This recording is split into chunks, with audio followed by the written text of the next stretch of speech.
Hello everyone, Kate here from Keight Krafts, sharing with you another project for Hollow Tree Hobbies. Let's get started. So to kick things off, we are going to be using Fawn's Spring Blossom stencil, and this is a 3-part stencil. With the first part of the stencil, we are using Fawn's freshly cut grass, and I just love how bright this dye-based ink is. And because it's a dye base, it's going to sink into the paper, but still kind of retain its boldness, which I really like for certain stencils, especially something like this. Now, you could do an oxide ink or a pigment ink that's on top of the paper, and that'll give you more of a chalky finish. But I really wanted to go for a bold, bright, crisp image, and that's why I chose the Lawn Fawn inks. So next we are going to use the second part of the stencil here, and this is called Lemonade ink. And honestly, when I was putting this ink down, it kind of reminded me of movie theater popcorn butter. I don't know why. I know it's a little too bright to be popcorn butter, but maybe in a cartoon, I don't know. But this kind of reminded me of popcorn butter for some reason. But I really love how bright it is. This is such a bright and bold yellow, and it just looks really nice on this paper. And this is all I'm using here is just 110-pound cardstock. I wanted to use a thicker paper because we are going to be making a window panel card today. And if you're not sure what a window panel card is, it's kind of like a window card, but just with a panel. But I'll explain more later. So once we're done that, we will remove the stencil, and then we will go on with the third part. Now, I wasn't too sure about this color. I wanted to go in with a purple, but I knew that the purple over the yellow wouldn't be the same. So I chose this purple, which has got, I don't know, I think the Sugarplum's got more of a red undertone to it as opposed to a blue undertone. And I don't know, I prefer the blue undertone purples personally, but I thought since there was a bit of a yellow in there, that might look kind of neat. And I mean, it kind of looks mucky right now, but when I pull up the stencil to this, I actually am quite pleased with how it looks. So, yeah. I just got to make sure that as I'm going over this yellow, I've got a good heavy consistency of the ink so the yellow doesn't poke through. So once we're done that, we will peel off that stencil and you will see the big reveal. Ta-da! Look at how pretty that is. So next, we are just going to sliver this down to 4¼ by 5½. Now, I used a panel slightly bigger than what I actually needed because I'm always a little bit worried that I won't go right to the edge with the stencil. So I try to give myself just a smidgen of room so that way all I got to do is cut it down. So now I am taking a card panel here that I have already cut and scored, and we're going to cut off 1½ inches from the bottom and set that aside. And then we are going to cut another 1½ inches from the top. So I'm just kind of trying to visualize what I need to do. And this is a new to me trimmer. This is the Tim Holtz Guillotine Comfort Trimmer.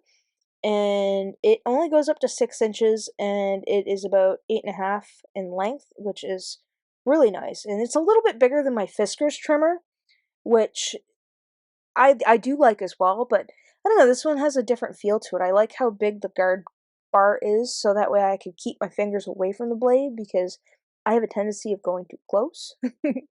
So there I cut off 1½ inch from the top, and then you'll see here, that's 1¼ inch, and that's the middle part. So we are going to take this middle part, and we are going to toss it aside, because we have no use for this. So I'm just writing myself a little note to toss that out and not use it. So you can see there, this is 1½ inch. I'm going to take my bone folder and I'm going to give that a nice mash down. And then I can show you here, that is 1½ inch, and that is 1½ inch. So once we've got those set aside, we are going to take our panel and we are going to cut 1½ inch and 1½ inch. So here I'm just measuring everything out. And then that way it'll all match up for our card. So once I've cut that 1½ inch off, I'm going to take the second part here and I'm going to make sure that I cut off 1.25 inches. Now I should have just flipped it around and I could have just cut off another 1.5 inches, and I didn't. So that's what we're doing here. So I'm going to take some of this low-tack tape and we are going to use it to secure part of the bottom part of the card here. So I'll have that, and then you can see that there's like a little panel there. And what we're going to do is we're going to pull out some score tape. You could use glue, but I didn't want this glue to be sliding around with the acetate. So we're going to use a double stick. Well, not so much a double stick. We're going to use a double-sided, two different things. Double-sided tape, and we're just going to go along that panel right there. And not to worry, this gets covered up so you won't be able to see it. So once I've gone ahead and lined that down, we are going to make sure that that is nice and stuck. And then we are going to just peel off the release tape and kind of hold that down a minute. And then we're going to take our acetate panel, which I've cut, I believe it was 2 inches by 5.5. So that way it's the same length as our card, but it's a little bit bigger than the panel that we need. So we'll be able to stick this down.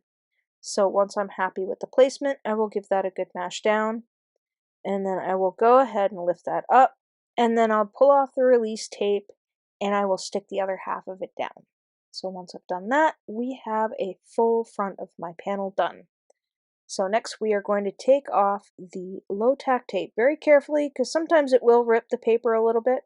We'll put that off to the side for a later use, and now I have my little window panel here. So once we've gone ahead and figured out where everything goes. Now, with this one, hindsight is always 20/20. I really should have lined up all of the pattern together to get a continuous pattern, but I kind of didn't. Now, if you would want a continuous pattern to keep it all kind of cohesive, you could take these parts and line them up off to the side just to see, how it all goes, but I didn't. I just kind of thought, yay, I'm going to put this down now, and then I didn't think about it until after. So once I was able to kind of squidgy that down, we will go ahead and add our second panel. So I'm double sticking with this. I've got some tape runner and some glue just to make sure that this sticks down with the double-sided tape, or with the sticky tape, and then we will have that glue to kind of make sure that it stays everywhere. So you could say, hello, Hollow Tree Hobbies. So once I've given that a good line up, I am going to mash that down. And then next we have the other little liner piece in the center here. So that was the part that we threw away from the card, but we kept it from the stenciling. So I'm just going to line that up in that panel the best that I can. We've gone ahead and we've double stuck this. And then once I've got everything lined up how I like it, I will fold that back down, and then that'll pick that right up. So next, I needed a sentiment, and I really wasn't sure. I didn't want to put a big stamp sentiment in it. Now, you could have cut a circle panel out of something and glued it on the front with a little sentiment or a little critter, but I thought since yesterday was the first day of spring, that I would say happy spring to everybody. And since I had this out already, I thought it would be great to cut it out of white cardstock and have it pop out a little bit from the pattern. So once I've gone ahead and layered both of those up, which was cut out of 110-pound cardstock, scraps from a previous card, I am going to line that up onto my panel here. Now I don't want to glue all over the acetate, and so I'm just going along the bottom here and adding just a little bit of glue where I think it's going to be stuck to the actual pattern paper that we created. So I'll use my reverse tweezers, I'll line that up the best that I can, kind of poke that over just a little bit, and then give that a good mash down, and our card is nearly complete. I was thinking it was looking a little bit plain, so I thought I would zhuzh it up with a little bit of Winkostella. And I just had fun going all willy-nilly all over these letters. Now, I probably would have been smart to do this first and let it dry instead of risking it all by putting glitter all over my project like I did right there. So, hindsight, maybe if you make this, maybe this isn't the good the bestest, the goodest idea ever. I always think, yeah, I'll be all right, and then I end up blobbing it somewhere. So here I am very, very careful not to blob a whole bunch of Stella all over the project. I really like the finish that this gave the lettering because it gave it a little bit of sparkle and magical goodness because, with spring around the corner, well, with spring already here, I should say, everything is coming up. Like, I looked out in my back garden today and my dwarf daffodils were starting to come up. I mean, give it another week or so and they might actually start blooming. As well as my irises, I could see some of the greenery from my irises coming up. And oh my god, not to mention my lilacs. I've got two lilac bushes, one in the front and one in the back. And the one in the front is already starting to get all of its little greens and buds and stuff on it. And it was like, ooh, this is going to be a great spring. And I love seeing everything come to life and grow. And, mind you, my allergies don't particularly care for it, but I like seeing all the little buds on the trees. And, you start to hear more bird songs outside in the morning while you're getting ready for work. And yeah, I love seeing everything come to life. So, since we are coming to life with this card, I thought it would be fun to add in a little extra with some. Oh, what is this called? This one is the Sakura Stardust pen. I like to double glitter like I like to double stick. So we're double glittering this one. And if you don't know, the Wink of Stella is more like a watercolor glitter.